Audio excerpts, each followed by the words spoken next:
League, analyzing the game between Queen's Counselor and QLWQZNZN. This was played in the under 2200 section of Team Event 53. We got about a 300-point rating difference. Let's see what happens.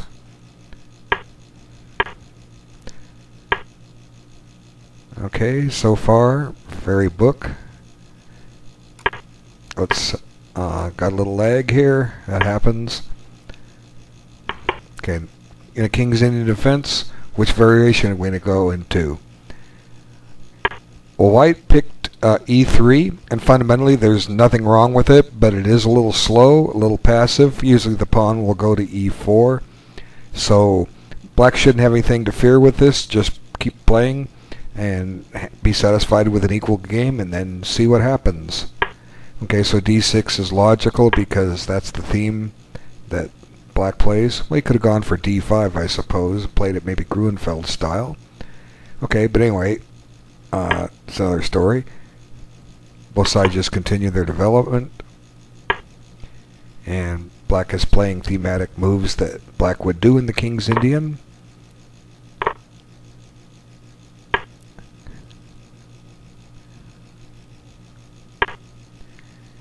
And both sides are carefully getting their pieces out. Notice that both sides have that undeveloped Queen Rook and Queen Bishop, one thing that I've always spoken about. How many games do you see where those two pieces stay at home for a long time? So let's see how long before they get activated. Okay? Well, you're going to lag on me? I hate it when I get lag. Okay, B3, Queen A5. So White's going to fianchetto his dark squared bishop, it appears, and finish his development. And we have lag again. Okay, thank you. Alright, so let's just take a quick stock while we let lag catch up here. What's happening? White's got every piece developed except for his Queen Rook. Black still has his Queen Rook and Queen Bishop at home. Other than that, the game looks rather even. White, neither side has any weakness in its position. There's one open file, the D file. Is it critical to control that D file? It can't hurt. If there were mass exchanges in this position, which I don't see a way for that to happen, but let's just suppose they started happening, Black would ideally have a better ending. Okay, let's just, for a moment, let's just visualize these pieces missing from the board, okay? Okay, the queens. Let's take off the king knights. Let's take off the dark squared bishops. Okay, now, visualize this position with those guys gone. Now, they each have a knight, a bishop, and a couple rooks each. Who's better? Well, looks like White is. He's going to get his rooks doubled on that D file before Black can counter. So, for instance, White would be playing Rook AD1. Well, it's actually Black's move. Okay, so let's say he plays Knight F6. Well, he can't play that because this pawn on E5 hangs. Okay, Black plays F6. Okay. No, we don't have to play. Well, yeah, we'll play it because I'm going to move the knight to B6 or C5. Okay, Black played F6. White plays Rook AD1. Then Black plays. We'll just put it on B6. It could go to. Let's put it on C5. Preserve the option of going to E6. Then White plays Rook D2, and then Black plays Bishop F5. Now he's got his bishop out, and then White plays Rook AD1. And White is doubled on the D file, and Black can't oppose him. At least not yet. So White would have a very slight plus in that position. So I guess it's safe to say at this point that White has a very slight plus. Okay, let's move on. Hope the leg's gone. Nope, not yet. How many seconds? There it goes. Alright. Now, this move kind of surprised me for White because, okay, what it does is it opens up two new squares for Black to occupy, and he's going to end up occupying them both. Why not just leave that pawn on e3. Okay, as I said earlier, it was kind of surprising, but since we've played this slow way, let's just leave it there. Let's keep those two squares under our control, d4 and f4. Now, granted, we're not. If the pawn on e4 does have some influence over d5 and f5, but these are squares that black's not going to necessarily occupy unless he puts a bishop on f5, but he's not even prepared for that. His knight is in the way. So let's just say that what white could do, and probably should do, is just go about with the plan of rook a d1. Okay? Rook a d1 prepares for exactly what I said earlier, to double the rooks. Now, black has guarded e5 in this case, but he may have to guard it again. We don't know. Okay, let's see. Knight c5.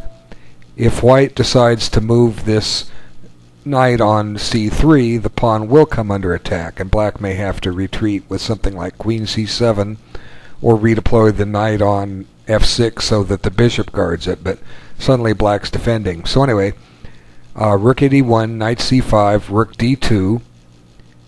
Then if black plays bishop f5, white could can't tempo it because too many guys on it. Okay, so then white just moves his queen back to c1, and white's ready.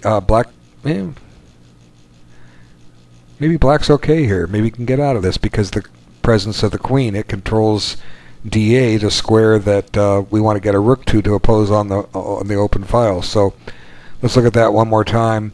Maybe just back up and clear these circles and arrows and go forward one more. Actually, I'll just play it out this time.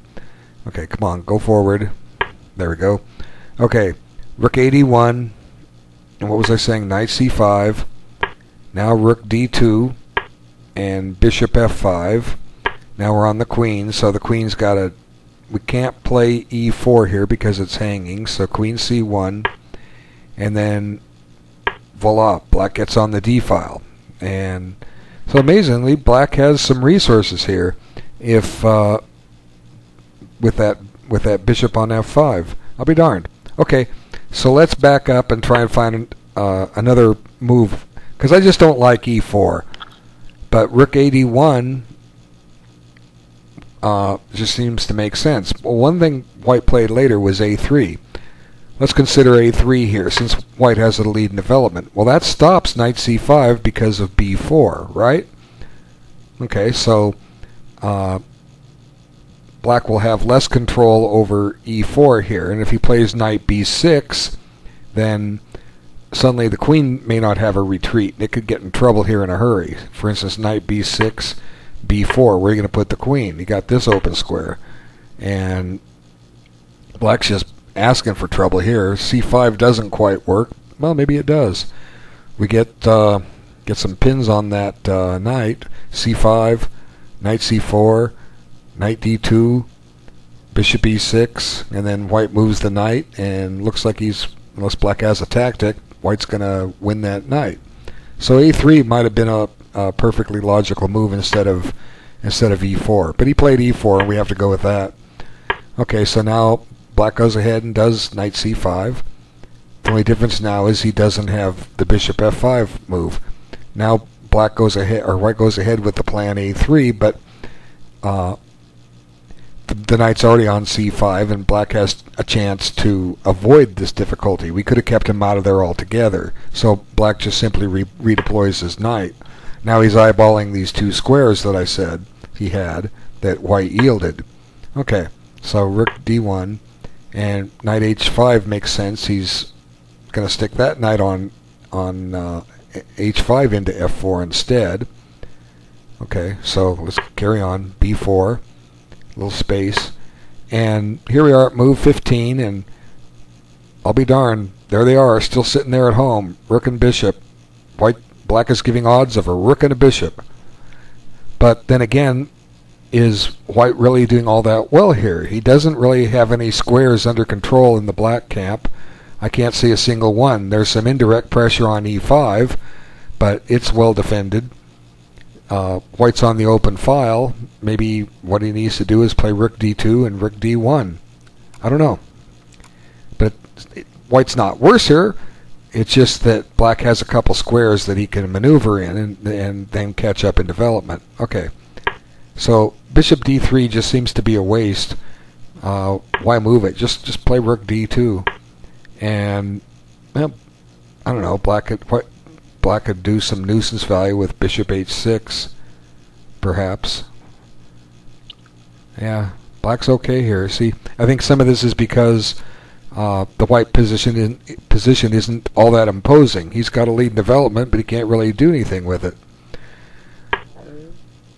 So maybe the time is to redeploy this bishop, admit that it was a mistake to fianchetto it, bring it to c1, and then put it on e6 or e3 so that you can double rooks. Okay, it's just a plan. So we'll go with what he played, bishop d3, and white's right, just let black have that bishop. It's not doing white any good right now.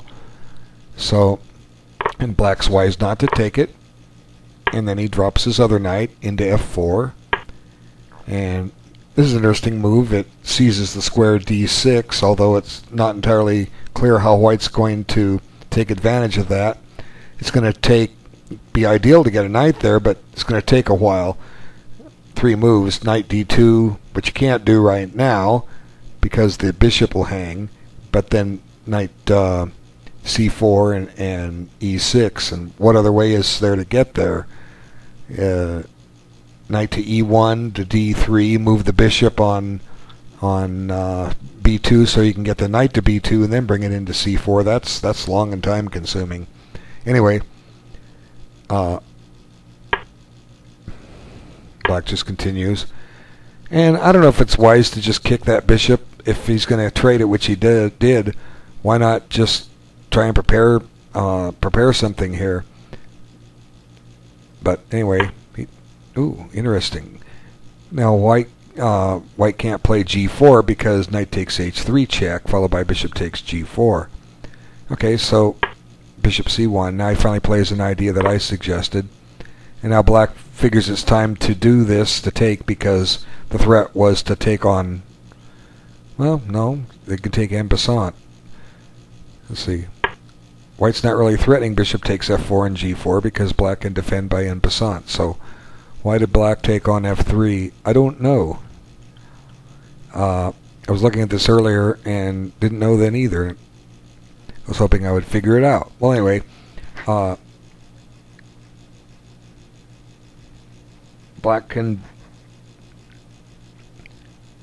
black's fine here. He could even take on e2 here and then on f3. But anyway, what he did was fine. It does give white the bishop pair, but the light squared bishop of white's isn't all that strong of a piece. It needs to get on, redeploy into the a2 g8 diagonal, which it will eventually. Okay, so then black retreats his knight so it doesn't get traded. He's got this nice square, d4, he'd like to put it on. Okay, come on, where's my circle? Don't tell me I have lag again. Okay, there it is. Okay, bishop b2, and that's fine. And black finally decides he's going to activate that rook, which is good. Now black's completed his development, and white has just a little more space in the bishop pair, but it's not exactly clear how he's going to take advantage of this. Putting a rook on d6 just gets met with, well, no, it doesn't get met with bishop f8. Yeah, it does, because you don't have time to take on e5 without giving up the exchange. So white could still, they still can't play rook d2, just bishop h6 chases it. Wow, amazing. Okay, anyway, h5, bishop e2. Not much happens for a couple moves. The b5 move, it slipped right by on my computer because of lag. But let me just back it up. Okay, b5. I would have played knight d4 myself, but this is okay.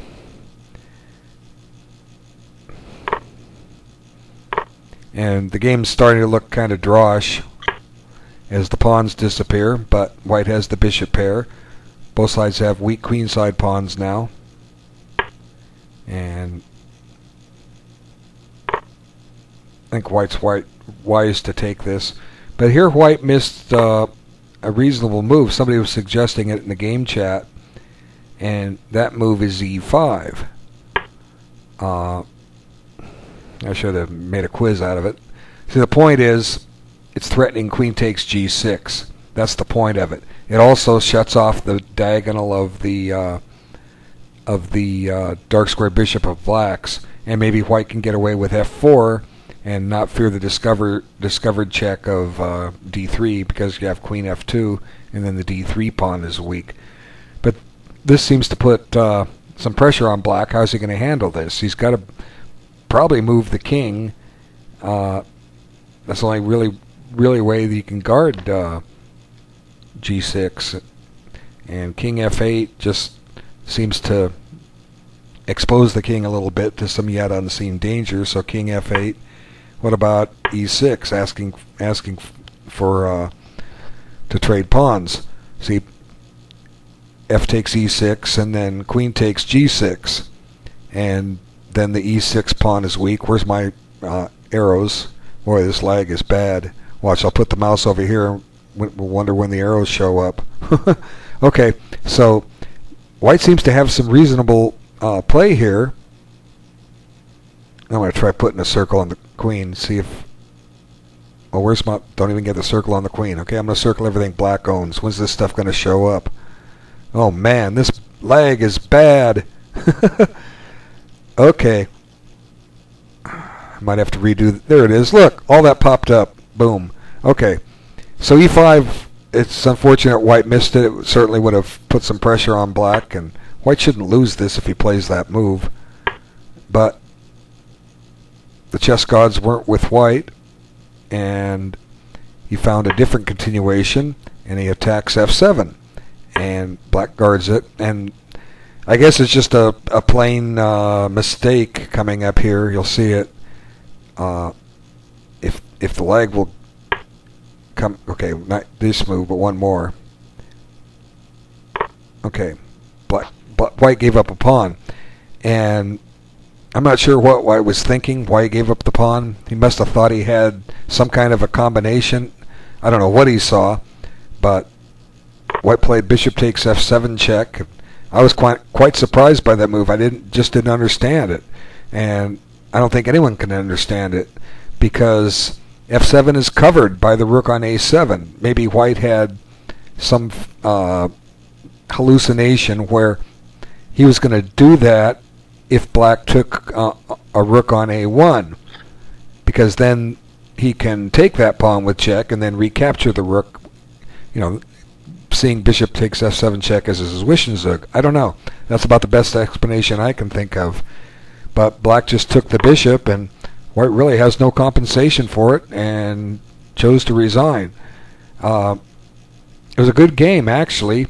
There was ways to improve it for White, but he just didn't do it. White definitely had the better game. Probably shouldn't have lost it, and it's definitely worth some comments. Okay, I thank everybody for their time, and we'll see you on the next game. Take care.